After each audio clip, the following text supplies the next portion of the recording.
What's going on? Josiah from Quadratic here. Today on the shelf we have got the BFight. That's fight, not flight, because I always rate it as BFlight. BFight 210 brushless racing quad. Now this looks really sleek, so I'm really excited to test this out. We'll stick it on the bench and have a look at some of the specs. Okay, so here it is, and I just wanted to first apologise because it's not often that I do a review without including any flight footage, but I'm getting on a plane at about 5 o'clock in the morning tomorrow, and I've just not had time to take this out for a test flight, and so I wanted to be able to upload something to let you guys know I'm going to be on holiday for a week or two, and there's not going to be any uploads for the next week, at least, so be aware of that, and also, again, apologies about not getting any flight footage. But this has been out for quite a while, and I've seen some seriously good reviews and some amazing flights from people like UAV Futures, Drone Camps RC, so go ahead, check those out if you want to see some flight footage if you haven't already, because I can seriously recommend this as probably one of the top flyers and top all-in-one ready-to-fly quads of 2017. Let's check it out on the bench. Okay, so here is the quad, and I'll quickly mention what is in the box with it because it's not a massive amount. We've got a instruction manual for the VTX with an overview and even a picture on here, and then all the different channels and all the operating settings. We've also got a little instruction manual for the Foxeer FPV cam, which is on here, and included in that we've got this on-screen display and settings sort of controller to plug into the camera, and it tells us how to use that here and to do the on-screen display menu. Included with that box, you'll also see we've got a couple of zip ties and two very funky blue and yellow looking sort of battery straps, which I don't think I'm going to use because they don't look that good. We've also got two sets of sealed gem fan. These look like actual gem fan propellers, not fake ones.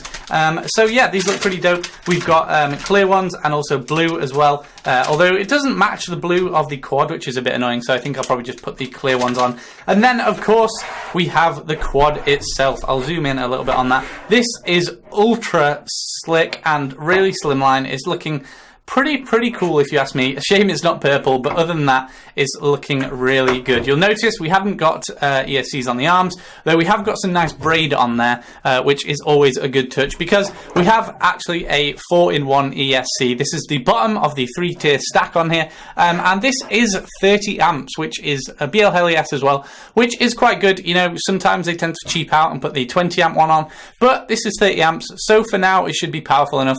This is definitely going to be able to handle 4S with a lot of room for wiggle in there.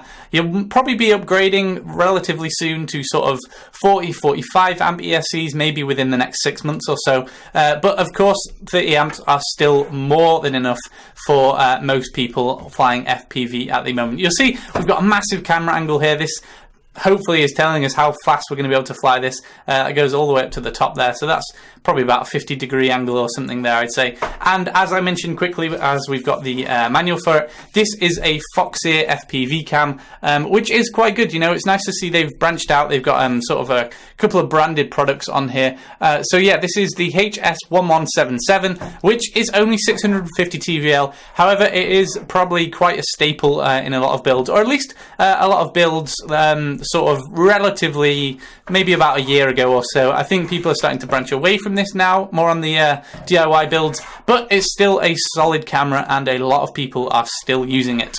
So on top of the ESC, you'll notice we've got the FC with room to plug our USB in here, and also some connects on the side and the back as well. This is a Omnibus FC, however it is only an F3, it's not an F4, but it is the Omnibus Pro, so that means it's got on-screen display, which is going to be routed through the camera, and that's all going to be set up already. So just plug it into BetaFlight and set up that on-screen display however you like it. So it is really nice. I've noticed sort of more and more quads, especially pre-built ones, are starting to come with on-screen display now. I think the market is really demanding it a lot more, and I think it's good that they're doing it as well because it's something that we didn't used to have a lot, but now it's starting to come more and more in a lot of these pre-built builds, so that's really good. And then on top of that we have the VTX, you'll be able to see, which I mentioned we have the instruction manual for, and this is actually a 40 channel, 25 and 200 milliwatt switchable, so it's quite good, and you'll be able to see we've got the whip antenna coming out the top. Not sure how the reception on this is going to compare to sort of a Padoga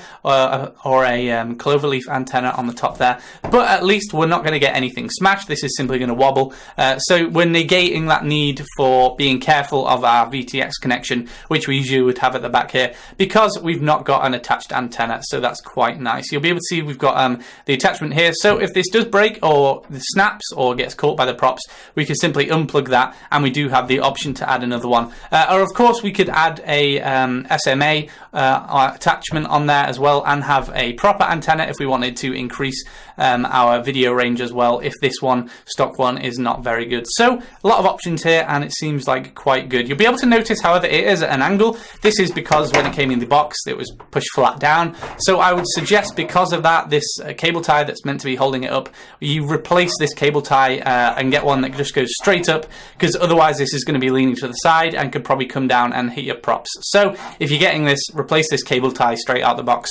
because it's bent too much to be really of any use. The motors, as we'll be able to see, I'll zoom in on these are, there we go. The motors, F Lovefly, not sure what that brand is, F2205 2300 kV, and these are actually labelled counterclockwise and clockwise, which we don't usually have on the pre-built builds, but hopefully these should be able to take 4S quite easily, and it's going to be quite a good performer. I think I'm kind of looking forward to testing this out. It's really a slimline and really quite lightweight as well, so I am really looking forward to this. And we've also, of course, got those thick 4-inch arms on the bottom, 4mm arms, sorry, 4-inch arms, that would be insane. So yeah, this is hopefully going to be able to withstand a little bit of a bash as well. And these are, you might be able to tell, actually replaceable arms, so if one of these does snap, simply replace it. Now we are missing, you might be able to notice, we've got nothing on the bottom here, and it doesn't look like, possibly with these thin bits on here and those thin battery straps that were sent, possibly they want us to top mount the battery. I prefer usually to bottom mount them, because I sort of feel better with the weight at the bottom, but you know, it might be better performance if we top mount that. And you'll notice we don't have any sort of non-stick pad either on the top or the bottom, or supplied, so be aware that you probably want to supply yourself with a non-stick pad if you're going to mount on the top or the bottom, just so the battery doesn't go slipping about in there. We've also, this is a nice touch that I've never really seen before on other quads, is just this little bit attached to the X60 plug here, just to help pulling it out and pushing it in a little bit easier. I've actually never seen that before on a quad, but really nice touch, so well done. Okay, so there it is. There's a discount code in the description if you want to check that out. Apologies again about not having any flight footage, and I'm going to go on holiday, so I'll see all you guys in a couple of weeks. Peace out.